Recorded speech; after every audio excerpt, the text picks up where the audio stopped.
yang giat-giatnya melayani Tuhan, yang giat-giatnya mau melayani, yang lagi asik-asiknya ingin membaca firman Tuhan, melakukan firman Tuhan, berdoa, dan lain sebagainya. Tetapi akhirnya kita lesu lagi, bahkan kembali kepada kebiasaan-kebiasaan kita yang lama.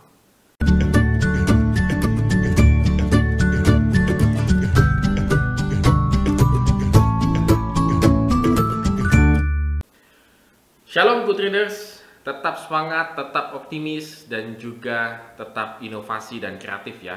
Walaupun PPKM diperpanjang, tapi janganlah membuat semangat kita menjadi lesu dan juga seolah-olah kita buntu pikiran. Oleh karena itu kita butuh firman Tuhan pada hari ini yang diambil dari 2 Raja-Raja pasal 10 ayat 18 sampai dengan yang ke-36. Ayo baca firman Tuhan dengan giat dan semangat begitu ya. Nah, kalau kita perhatikan kehidupan kita itu seperti kembang api. Jadi ledakan dari awal sudah, wah, meriah begitu ya. Habis itu lenyap. Seperti kembang api tahun-tahun baru lah ya, walaupun kita belum bisa menikmati tahun baru ya. Kalau kita saksikan kembang api tahun baru itu suara ledakannya dan juga percikan kembang apinya itu sangat meriah, sangat luar biasa. Bahkan bisa dibuat bentuk-bentuk begitu ya. Tapi setelah itu lenyap, selesai. Nah, pada hari ini kita akan melihat bagaimana Yehu itu memakai sebuah taktik dan cara untuk memisahkan apakah masih ada pengikutnya Ahab, nabinya, keluarganya, mungkin rakyat biasa yang masih setia kepada Ahab, dengan bangsa Israel pada umumnya. Kita lihat bagaimana taktiknya Yehu adalah ia pura-pura mempersembahkan persembahan yang besar kepada Baal. Lalu kemudian semua orang yang masih setia kepada Baal dan juga kepada Ahab datang, ya kita bilang rumah ibadahnya lah yang besar itu, sampai penuh sesak. Dan ternyata itu adalah sebuah jebakan. Akhirnya Ahab membunuh semua orang yang sisa ini. Maka di ayat yang ke-28 dilaporkan, selesai sudah Baal dimusnahkan dari Israel, termasuk para pengikutnya. Oke, job is done gitu ya. Selesailah pekerjaan yang satu ini, yang memang ditugaskan Tuhan kepada Yehu. Bahkan Tuhan menjanjikan kepada Yehu keturunannya sampai generasi keempat akan menjadi raja Israel. Saya rasa ini adalah sebuah rewards yang besar ya, karena agak jarang Tuhan menjanjikan hal ini sampai ke generasi keempat. Yehu itu akan anak-anaknya akan memerintah Israel. Nah, kita lihat di sini ada apa dengan Yehu kalau kita baca firman Tuhan pada hari ini. Ternyata Yehu itu masih mempersembahkan kepada lembu emas, anak lembu emas di Betel dan di Dian. Ini adalah satu gerakan yang sederhana saja sebetulnya, tetapi ini menunjukkan ternyata Yehu tidak sepenuhnya setia kepada Tuhan.